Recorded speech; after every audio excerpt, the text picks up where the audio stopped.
అందరికీ నమస్కారం అండి. తెలుగు స్టోరీ బుక్ ఛానల్కి స్వాగతం. ఈరోజు నేను మీకు వినిపించబోతున్న కథ లైఫ్ స్కిల్స్. రచించిన వారు శ్రీధర్ బొల్లేపల్లి గారు. మరైతే ఈ కథను ఎక్కడా స్కిప్ చేయకుండా చివరి వరకు వినండి. నచ్చితే లైక్ చేయండి. కొత్తగా మన ఛానల్ని చూస్తున్నట్లయితే కనుక సబ్స్క్రైబ్ చేసుకోవడం అస్సలు మర్చిపోవద్దు. మరొక కథలోకి వెళ్ళిపోదామా? హాయ్, మీ పేరు రమ్య అవునా? కొత్త గొంతు వినిపించేసరికి తలెత్తి చూసింది రమ్య. ఎదురుగా ఒక ఆవిడ నవ్వుతూ నిలబడి ఉంది. దాదాపు తన వయసే ఉంటుందేమో, మిడ్ 30s. అవును, మీరు? I'm Vijaya, upper division clerk. UDC అని సింపుల్గా చెప్పుండొచ్చు. అంత పొడవాటి డిజిగ్నేషన్ని కావాలనే హాస్యానికి సాగదీసి చెబుతోందని అర్థమయ్యి నవ్వేసింది రమ్య. ట్రాన్స్ఫర్ ఆర్డర్ రెడీ, కానీ నేను చేరబోయే కొత్త ప్లేసులో నాకంటే ఎక్కువ గ్లామరస్గా ఉన్నవాళ్ళు ఎవరైనా ఉంటారేమో అనే భయంతో చెక్ చేద్దామని ఒకరోజు ముందే వచ్చా. మీరేం వర్రీ అవ్వక్కర్లేదు. ఇక్కడ ఫీమేల్ స్పీషీస్ అని చెప్పదగిన దాన్ని నేనొక్కదాన్నే. And I'm no match to your elegance, చెప్పింది రమ్య. నిజానికి విజయ కన్నా తానే అందంగా ఉన్నానని రమ్యకి తెలుసు. అందుకే బ్యూటీ అనో గ్లామర్ అనో కాకుండా ఎలిగెన్స్ అనే పదం వాడింది. Thanks to English. సో నేను వేరే ప్లేస్కి ట్రై చేసుకోకుండా హ్యాపీగా ఇక్కడ చేరిపోవచ్చంటారు, అంది విజయ నిక్షేపంగా. నవ్వుతూ బదిలిచ్చింది రమ్య. పాత ఆఫీసులో నిన్న రిలీవ్ అయ్యాను. ఈరోజు ఇక్కడ జాయిన్ అయిపోవచ్చు. కానీ ఒకరోజు ట్రావెలింగ్ డే వాడుకునే అవకాశం ఉంటే ఎందుకు వదులుకోవాలి? పైగా రేపు శ్రావణ శుక్రవారం కదా, మంచిదని. Good idea. అయినా ఇక్కడ పెద్దగా వర్క్ కూడా లేదు. బడ్జెట్ లేని డిపార్ట్మెంట్, పని లేని స్టాఫ్, ఎప్పుడొచ్చినా అడిగేవాళ్ళు లేరు. వినడానికే ఎంతో హాయిగా ఉంది. అవును, రేపు స్పెషల్ ఏంటి? పట్టు చీరలు నగలతో అమ్మవారిలా అలంకరించుకురావాలా? మీ ప్లాన్స్ ఏంటి? మరీ హెవీగా కాదులే, కానీ కొంచెం డిఫరెంట్ లుక్ ట్రై చేయాలిగా. ఏమో, నాకైతే సింపుల్గా ఉండడమే ఇష్టం. వేరే వాళ్ళ ఎక్స్పెక్టేషన్కి తగ్గట్టు మనం ఎందుకు ఉండాలి? అయినా ఫస్ట్ డేనే అలా గ్రాండ్ ఎంట్రీ ఇవ్వడం నాకు నచ్చదు. నేనైతే హాయిగా ఏదో ఒక పాత కాటన్ డ్రెస్ వేసుకొని వచ్చేస్తా, అంది Vijaya. I'm also not very particular about it. నేను కూడా డ్రెస్లోనే వస్తాలే, ఫ్రెండ్లీగా చెప్పింది Ramya. I think I'm going to fall in love with you. ముందుకి వంగి బుగ్గ మీద చిటిక వేస్తూ కన్ను కొట్టింది విజయ. కుర్చీలో వెనక్కి వాలుతూ, మీటు. బైదవే, మిగిలిన స్టాఫ్ని కూడా పరిచయం చేసుకుంటారా? అడిగింది రమ్య. వద్దు, ముందుకు ముందే అలా సోషల్గా ఉండడం మంచిది కాదు. మొదట్లో కాస్త రిజర్వ్డ్గా ఉంటే ఎవరెలాంటి వాళ్ళో అర్థమయ్యాక రిలాక్స్ అవ్వచ్చు. What do you say? ఏదో కాన్సెరపీ థియరీ చెప్తున్నట్టు సీరియస్గా అంది Vijaya. Maybe you are right. మీరు నన్ను రమ్య అని పేరు పెట్టి పిలవచ్చు. I will. నాకు కూడా టూ ఫార్మల్గా ఉండడం ఇష్టం ఉండదు. నువ్వు కూడా నన్ను విజయ అని పిలవచ్చు. Vijji is better. It makes me look younger. మళ్ళీ కన్ను కొట్టింది విజయ. అది ఆమె మేనరిజం అని అర్థమవుతుంది. విజయ వెళ్ళిపోయాక కూడా చాలాసేపు తమ మధ్య జరిగిన సంభాషణ గురించే ఆలోచిస్తూ ఉండిపోయింది రమ్య. ఆఫీసులో పెద్దగా ఇబ్బంది పెట్టేవాళ్ళు ఎవరూ లేరు. అంతమంది మగవాళ్ల మధ్యలో ఒక్కతే ఉండాల్సి రావడం అన్నది తనకి ఎంబరాజింగ్గా అనిపించిన సందర్భాలేవీ గుర్తు రావడం లేదు కూడా. అయినా ఇంకో ఆడమనిషి కంపెనీ ఉండడం అనే ఆలోచన రమ్యకి బాగానే ఉంది. పైగా విజయ కూడా తనలాగానే నో నాన్సెన్స్ టైప్లా ఉంది. ఏంటి రమ్య మేడం, రోజు నాకంటే ముందే వచ్చేవాళ్ళు పూజలు గట్టిగా చేశారా ఏంటి? అడిగాడు అటెండర్ అర్జున్రావు. పూజలా పాడా? స్కూటీ ట్రబుల్ ఇచ్చింది, సమయానికి బస్ రాలేదు, ఆయాసపడుతూ బదులిచ్చింది. రమ్య చేతిలో ఉన్న బ్యాగుని చనువుగా తీసుకొని పక్కనే నడుస్తూ తన ఇంట్లో సంగతులేవో చెప్పడం మొదలుపెట్టాడు అర్జున్రావు. అతనికి అది అలవాటే. ఆఫీసులోకి ఎంటర్ అవుతూనే ఆశ్చర్యపోయింది రమ్య. లోపలంతా కోలాహలంగా ఉంది. పట్టు చీరలో దగదగా మెరిసిపోతున్న విజయ అందరికీ స్వీట్లు పంచుతోంది. రమ్యని చూస్తూనే హ్యాపీ శ్రావణ శుక్రవారం అంటూ దగ్గరకొచ్చింది. షాక్ నుండి తేరుకొని నవ్వడానికి ప్రయత్నిస్తున్న రమ్య నోట్లో బలవంతంగా ఒక స్వీట్ కుక్కి see you in a sec అంటూ సూపరింటెండెంట్ రూంలోకి వెళ్ళింది. పండగ అంతా కొత్త మేడంలోనే కనబడుతుంది. విజయ వెళ్ళిన వైపే చూస్తూ మురిపంగా అంటున్నాడు ఎల్డీసీ త్రినాథరావు. ఏవైనా సాంప్రదాయాలు ఫాలో అవడంలో ఉండే కళే వేరు. కంప్యూటర్ ఆపరేటర్ నారాయణ వంత పాడుతున్నాడు. సడన్గా ఆ యాంబియన్స్లో తానొక దిష్టిబొమ్మలా ఉన్న ఫీలింగ్ వచ్చింది రమ్యకి. ఈరోజు కోసమే 10,000 పెట్టి కొనుక్కున్న పోచంపల్లి పట్టుచీర, దాని మీదకి 4,000 పోసి మరీ వర్క్ చేయించిన బ్లౌజు గుర్తొచ్చి ఆమె మనసు బాధగా మూలిగింది. అసలు ఇదంతా విజయ వల్లే. నన్ను పిచ్చికట్టెలా తయారు చేసి నువ్వు మాత్రం బుట్టబొమ్మలా తయారై వచ్చావా? పక్కనెవరూ లేకపోవడంతో పైకే అనేసింది రమ్య. సీట్లో కూలబడి కాసిని చల్లటి నీళ్లు గొంతులో వంపుకున్నాక ఆవేశం తగ్గింది. నువ్వు పట్టుచీర కట్టుకురావడానికి వీల్లేదు అని విజయ అనలేదుగా. నీ ఇష్టం నీది, నేను మాత్రం డ్రెస్సులో రాను, చీరే కట్టుకొస్తా అని తను చెప్పుండొచ్చు. విజయ ప్లాన్స్ ఎందుకు చేంజ్ చేసింది అన్నది తనకి అనవసరం. తానే ఎక్కువగా పీరి ప్రెషర్ ఫీల్ అవుతుందేమో. చిచి, ఏంటిది చీప్గా? తనకి తాను సర్ది చెప్పుకుంది రమ్య. హెడ్ ఫోన్స్ పెట్టుకుని పాటలు వినడానికి ట్రై చేసింది, కానీ ఏదో అనీజీనెస్ తెలుస్తూనే ఉంది.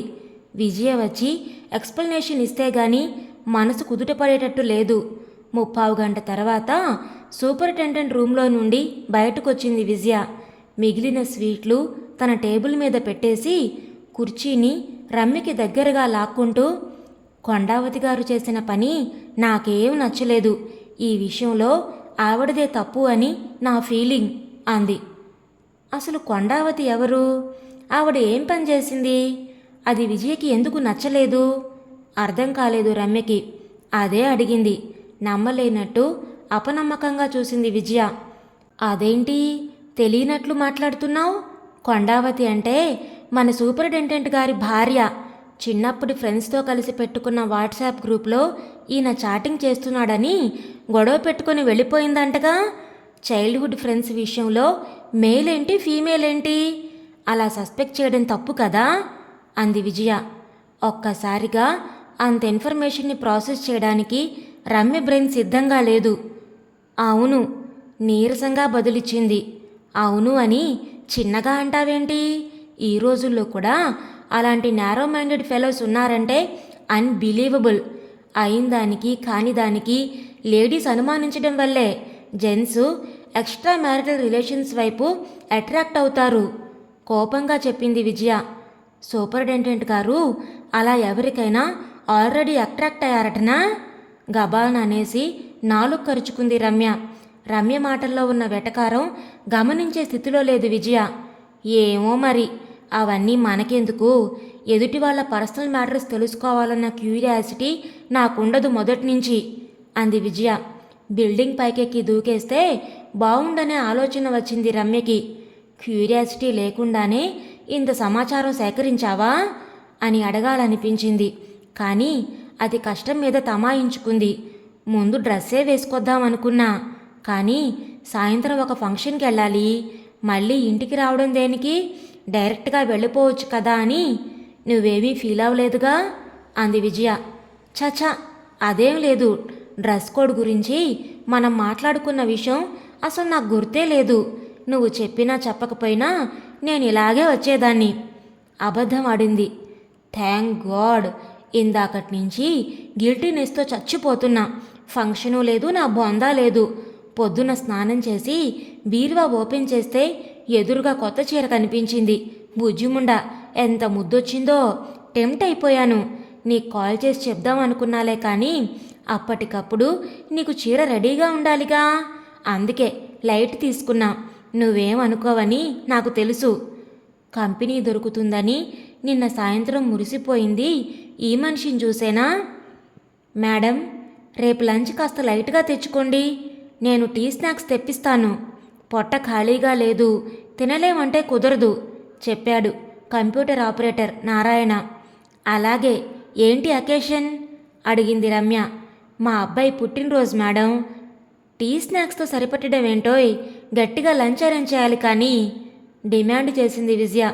వచ్చే నెల గృహప్రవేశం ఉందిగా మేడం, అప్పుడు గ్రాండ్గా పార్టీ ఇస్తా హామీ ఇచ్చాడు నారాయణ. ముహూర్తం పెట్టేటప్పుడు ముందు నా చెవిలో ఒక మాట ఇయ్యి. సెకండ్ వీక్లో నాకు డేట్ వచ్చే టైము, అప్పుడు రావడం కుదరదు. భలేవారే మేడం, మీరు రాకపోతే ఎలా? మీకు డేట్ ఎప్పుడు వస్తుందో కరెక్ట్గా చెప్పండి, దాన్ని బట్టే ప్లాన్ చేద్దాం హామీ ఇచ్చాడు నారాయణ. అతగాడు గృహప్రవేశం పెట్టుకోవాలనుకుంటే వాళ్ళ ఆవిడకి డేట్ వచ్చే టైం కదా చూసుకోవాల్సింది. విజీ ఎందుకు మధ్యలో దూరడం? రమ్యకి అంతా అయోమయంగా ఉంది. మరీ ఖచ్చితంగా అంటే ఇప్పుడే చెప్పలేను. నా పీరియడ్స్ రెగ్యులర్గా ఉండవు, 4 రోజులు అటు ఇటు జరుగుతుంటాయి సిన్సియర్గా చెప్పింది విజయ. అయ్యో అవునా మేడం, మా ఆవిడకి అంతే, ఒక్కోసారి 10-15 రోజులు లేట్ అవ్వుద్ది. నారాయణ గొంతులో బాధ ధ్వనించింది. మరీ 10-15 రోజులంటే ఇబ్బందే, ఏది ముందుగా ప్లాన్ చేసుకోవడానికి ఉండదు. నాకు తెలిసిన ఒక ఆవిడికి చెప్పుకుపోతుంది విజయ. ఆఫీసులో ఉన్న మిగతా 3 పురుష పొంగువులు కూడా చేరారు. రమ్యకి పిచ్చెక్కేలా ఉంది. ఆడవాళ్ల ఋతుక్రమం గురించి, అందులో ఉండే ప్రాబ్లమ్స్ గురించి రహస్యంగానే మాట్లాడుకోవాలి అనే టైప్ కాదు తను. కానీ పనిగట్టుకొని చర్చని సాగదీయడం దేనికో ఆమెకి తెలియడం లేదు. ఇప్పుడు తన డేట్స్ కూడా అనౌన్స్ చేస్తే కానీ నారాయణ గృహప్రవేశం చేసేలా లేడు. తన డేట్స్ మాత్రం సరిపోతాయా? ఫ్యామిలీతో రావాలనుకునే త్రినాథరావు, అర్జున్ రావు కూడా వారి వారి భార్యల డేట్స్ చెప్పాలా? ఈ డేటింగ్ ప్రహసనం ఇంకా ఎంతసేపు సాగేదో కానీ లక్కీగా సూపరింటెండెంట్ రావడంతో అంతా ఎవరి సీట్లలో వాళ్ళు ఆసీనులయ్యారు.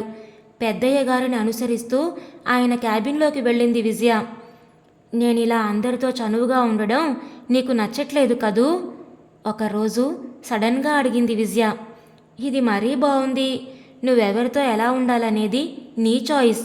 నేను కూడా నువ్వున్నట్లే ఉండాలని నువ్వు అనుకోనంత వరకు నువ్వెవరితో ఎలా ఉన్నా నాకు ప్రాబ్లం ఎందుకుండాలి అంది రమ్య. అవును, అది నా చాయిసే అనుకో, కానీ మగవాళ్ళ రిజిగ్నేషన్ కోసం నేను ప్రాకులాడుతున్నా అని నువ్వు అనుకోవడం కూడా నాకు ఇష్టం లేదు. నేను అసలు ఏమీ అనుకోవట్లేదు. నీ లైఫ్ నీ ఇష్టం. అదే అంటున్నా, చాయిస్ ఇష్టం రెండూ ఒకటి కాదు. నిజానికి మన ఆఫీసులో ఉండే వాళ్ళంతా బోరింగ్ వెధవలే. ఎవడికి కాస్తంత కల్చర్ కూడా ఆడవలేదు. కానీ వాళ్లతో మంచిగా ఉంటే చాలా పనులు తేలిగ్గా అయిపోతాయి. అందుకే అన్నీ వాళ్లతో షేర్ చేసుకోవాలనే ఆరాటం ఉన్నట్లు కనిపిస్తాను నేను. ఇక్కడి నుంచి వెళ్ళిపోతే మళ్ళీ జన్మలో వీళ్ళ మొహం కూడా చూడను. నాకసలు దీని మీద కామెంట్ చేయడం ఇష్టం లేదు. కానీ వాళ్ళు మనకి చేసి పెట్టాల్సిన పనులు ఏముంటాయి? చేయడానికి అసలు ఏం పనుందని ఇక్కడ? పనంటే ఆఫీస్ పననే కాదు, బైక్ రిపేర్ చేయించడం అలాంటివేవో ఉంటాయిగా. అందరితో మంచిగా నవ్వుతూ ఉంటూ వాళ్ళతో పనులు చేయించుకోవడం తప్పేం కాదు. అలా ఉండడం ఒక ఇంపార్టెంట్ లైఫ్ స్కిల్ గీతోపదేశం చేసింది విజయ. మంచిగా నవ్వుతూ ఉండడం వరకు ఓకే, కానీ మన సొంత పనులు వాళ్ళతో చేయించుకోవడం కరెక్ట్ కాదేమో. వాళ్ళు కూడా మన నుంచి అదే ఆశిస్తారుగా. అప్పుడైనా వాళ్ళ కోసం టైం స్పేర్ చేయాలిగా మనం. ఎవరి పనులు వాళ్ళు చేసుకుంటే ఏ బాధ ఉండదు కదా అమాయకంగా అంది రమ్య. మగోళ్ళు ఆడోళ్ళకి పనులు చేసి పెట్టొచ్చు, కానీ ఆడోళ్ళు మగోళ్ళకి పనులు చేసి పెట్టాల్సిన అవసరం లేదు. అది రూలు. మళ్ళీ కన్ను గీటింది విజయ. అలా అనుకోవడం మనకి సెల్ఫ్ రెస్పెక్ట్ లేనట్టు కాదా? రెస్పెక్ట్ లేదు, వంకాయ లేదు. ఆడదైతే చాలు, పురుగుల్ని కూడా వదలకుండా ఆశగా చూస్తుంటారు ఈ మగోళ్ళు. మనలాంటి బ్యూటిఫుల్ లేడీస్తో ఇంత క్లోజ్గా మూవ్ అవ్వడమే గొప్ప వాళ్ళ మొహాలకి తీసిపారేస్తూ అంది విజయ. ఫ్యాన్ కాసేపు తిరగకపోతే చాలు, అబ్బా ఇంటికెళ్ళి బట్టలు ఇప్పేసి ఏసీ రూమ్లో కూర్చుంటే గాని ప్రాణానికి సుఖం ఉండదు అంటుంది విజయ జెన్స్కి కూడా వినబడేటట్టు. డ్రెస్ చేంజ్ చేసుకోవడం అనో నైటీ వేసుకోవడం అనో అనొచ్చుగా. బట్టలు ఇప్పేసి కూర్చోవడం అంటే వేరే ఏదో ఎంప్లాయ్ చేస్తున్నట్లు వినబడుతుంది రమ్యకి. స్నానం చేస్తుంటే నీకు ఫోన్ చేయాలన్న సంగతి గుర్తొచ్చింది. స్నానం చేస్తుంటే రేపు ఇన్స్పెక్షన్ అన్న విషయం జ్ఞప్తికొచ్చింది. స్నానం చేస్తుంటే నువ్వు చెప్పిన జోకు గుర్తొచ్చి తెగ నవ్వుకున్నా. స్నానం చేస్తుంటే చీర ఐరన్ చేసి లేదని గుర్తొచ్చి కంగారు పడ్డా. 10 మాటలు చెప్పిందంటే అందులో 5 సార్లు స్నానం చేసే ప్రస్తావన ఉండాల్సిందే. ఆఫీసులో వాళ్ళకి చెప్పాల్సిన ప్రతి విషయం స్నానం చేయడంతో లింకు పెట్టే ఎందుకు చెప్తుందనేది రమ్యకి అర్థం కాదు. బాత్రూంలో ఉంటే తప్ప బుర్ర పంచేని రోగం ఏదో ఉండి ఉండాలి విజయకి. ఆఫీస్కి రాగానే వాష్రూంలోకి వెళ్ళి 3 మడతల పైటని 6 మడతలుగా మారుస్తుంది. మళ్ళీ సాయంత్రం వెళ్లే ముందు పొద్దున ఎలా ఉందో అలాగే తయారై వెళ్ళిపోతుంది. ఈ విషయం తను కాకుండా ఇంకా ఎవరైనా గమనించి ఉంటారా? ఇంట్లో ఏసీ అలవాటైన మీదట గాలి సరిపోక అలా చేస్తుందా? ఇప్పుడు విజయ మాట్లాడుతున్న మాటలు చూస్తే అలా చేయడం వెనుక ఇంకేదో కారణం ఉందేమో అనిపిస్తోంది. మగవాళ్ళు మనమంటే ఎందుకు ఆసక్తి చూపిస్తున్నారో అర్థమై కూడా అర్థం కానట్టు వాళ్లతో పనులు చేయించుకోవడం అంటే అది లైఫ్ స్కిల్ కాకుండా సెడ్యూస్ చేయడం అవుతుందేమో కదా. తను అనవసరంగా ఆర్గ్యూ చేస్తుందని తెలుస్తున్నా ఆపుకోలేక అడిగింది రమ్య. సెడ్యూస్ చేయడం మాత్రం లైఫ్ స్కిల్లే అని ఎందుకు అనుకోకూడదు? దబాయింపుగా అంది విజయ. అవతలి వ్యక్తి మీద ఇంట్రెస్ట్ ఉండి సెడ్యూస్ చేయడం వేరు. దేనికో ఒకదానికి పనికొస్తారులే అని కూడా సెడక్షన్ని ప్రయోగించి దాన్ని కూడా లైఫ్ స్కిల్ అని పిలవడం. నువ్వు నీ బ్యాగ్ని రోజు అటెండర్ అర్జున్ రావుతో మోయించట్లేదా? అదేమీ అతని జాబ్ చార్ట్లో లేదుగా. అయినా ఎందుకు చేస్తున్నాడంటావు? నువ్వు ఎర్రగా బుర్రగా ఉంటావనేగా. తను వింటున్నది నిజమా కాదా అన్నట్టు నిర్ఘాంతపోయి చూస్తూ ఉండిపోయింది రమ్య. సారీ, నా ఉద్దేశం అది కాదు. నువ్వు విజయ మాట పూర్తి చేయకముందే బ్యాగు తీసుకొని బయటికి నడిచింది రమ్య. ఆ తెల్లారి విజయ ఆఫీస్కి రాలేదు. తనకి ఎదురుపడ్డానికి మొహం చెల్లక లీవ్ తీసుకుందేమో అనుకుంది. 4 రోజులైనా విజయ కనబడకపోవడంతో తన అంచనా కరెక్ట్ కాదేమోననే అనుమానం ఆమెలో బయలుదేరింది. ఆఫీస్ వాళ్ళు ఎవరు ఫోన్ చేసినా కాల్స్ కూడా అటెండ్ అవడం లేదట. ఒకవేళ ఆరోగ్యం బాగోలేదా? ఇంట్లో నుంచి అడుగు బయట పెట్టలేనంత, అందరితో కాంటాక్ట్స్ తెంచుకోవాల్సినంత పరిస్థితి విజయ్కి ఎందుకు వస్తుంది? రమ్యకి కాలు నిలవలేదు. అటెండర్ అర్జున్ రావుని తీసుకొని విజయ్ వాళ్ళ ఇల్లు వెతుక్కుంటూ వెళ్ళింది. ఇదే ఇల్లు, తాళం వేసున్నట్లు లేదు. మీరెళ్ళిరండి మేడం, నేనిక్కడే ఉంటాలే. సందు చివరిలో కనబడుతున్న టీ బంకు చూపిస్తూ చెప్పాడు అర్జున్ రావు. సరే అని గేటు తీసుకుని లోపలికెళ్ళింది రమ్య. మెయిన్ డోర్ కాస్త ఓరగా తెరిచి ఉంది. లోపల నుంచి ఎవరి మాటలో వినబడుతున్నాయి. విజయతో మాట్లాడుతున్న ఆ 2వ మనిషి గొంతు కూడా తనకి పరిచయమే. సూపరింటెండెంట్ చెప్తున్నారు. ఇలా జరుగుతుందని నేను అస్సలు ఊహించలేదు విజయ. అసలు కొండావతికి మీ ఇల్లు ఎలా తెలిసిందో నాకు అంతు పట్టట్లేదు. దాన్ని శాంతం వదిలించుకోకుండా ఇప్పటిదాకా భరించి ఊరుకోవడం నాదే తప్పు. ఊరుకో నా బంగారం కదూ. ఇంకోసారి అది మీ ఇంటి ఛాయలకొచ్చినా దాని కాళ్ళు విరగ్గొట్టిస్తా. ఇదంతా ఆ దొంగముండ రమ్య నిర్వాకమే. మొదట్నుంచి నాకు అనుమానంగానే ఉంది. గొర్రె కసాయవాణ్ణి నమ్మినట్టు నేను దాన్ని నమ్మాను. అదే మీ ఆవిడ్ని నా మీదికి ఉసిగొల్పింది. నువ్వేం చేస్తావో నాకు తెలీదు. నేను ఆ రమ్యో ఇద్దరిలో ఒక్కళ్లే ఉండాలి ఆఫీసులో. కోపంతో బుసలు కొడుతుంది విజయ. లోపలికి వెళ్ళాలని అనిపించలేదు రమ్యకి. వెళ్ళి నిలదీస్తే మాత్రం ఏమంటుంది? నాకు సూపరింటెండెంట్ గారికి మధ్య అదేదో ఉంది. ఆ విషయం వాళ్ళ ఆవిడికి తెలిసి మా ఇంటికొచ్చి గొడవ పెట్టుకుంది. ఈ వ్యవహారంతో నీకెలాంటి సంబంధం లేదని నాకు తెలుసు. అసలు నన్ను వదిలించుకోవడానికి సూపరింటెండెంట్ గారే వాళ్ళ ఆవిడకి ఒప్పందించి ఉన్నా నేను ఆశ్చర్యపోను. కానీ ఆ విషయం నాకు తెలియనట్లు ఆయన దగ్గర నటించడం కోసమే నిన్నిందులోకి లాగుతున్నాను. ఇది కూడా ఒక రకమైన లైఫ్ స్కిల్లే, నువ్వు అర్థం చేసుకుంటావని నాకు తెలుసు అంటుందా. రమ్య అప్పుడే తిరిగి వస్తుందని ఊహించక తాపీగా సిగరెట్ వెలిగించిన అర్జున్ రావు ఆమెని చూడగానే కంగారు పడ్డాడు. పర్లేదులే, నీ పని కానిచ్చుకొని చిన్నగారా, నాకు ఒక అర్జెంట్ ఫోన్ కాల్ మాట్లాడేది ఉంది అని అర్జున్ రావుతో చెప్పింది రమ్య. సిగరెట్ పారేయాల్సిన అవసరం రాకపోవడం అర్జున్ రావుకి ఎంతో ఆనందాన్నిచ్చింది. ఫోన్ తీసి చేత్తో పట్టుకొని ఎవరికి డయల్ చేయాలా అని ఆలోచించడం మొదలుపెట్టింది. ఇదండి ఈరోజు కథ. ఈ కథను గురించిన మీ విలువైన అభిప్రాయాలను కామెంట్స్లో తప్పకుండా తెలియచేయండి. ఈ కథను మనకు అందించిన శ్రీధర్ బొల్లేపల్లి గారికి మనందరి తరపు నుంచి ధన్యవాదాలు తెలియచేసుకుంటున్నానండి. మరి కథ మీకు నచ్చిందా? నచ్చితే లైక్ చేయండి, షేర్ చేయండి. అలాగే కొత్తగా మన ఛానల్ని చూస్తున్నట్లయితే కనుక సబ్స్క్రైబ్ చేసుకోవడం ద్వారా ఇలాంటి మరెన్నో మంచి మంచి కథలను మన ఛానల్ ద్వారా వినవచ్చు. మళ్ళీ రేపు మరొక మంచి కథతో మీ ముందుకు వస్తాను. అంతవరకు ఉంటానండి.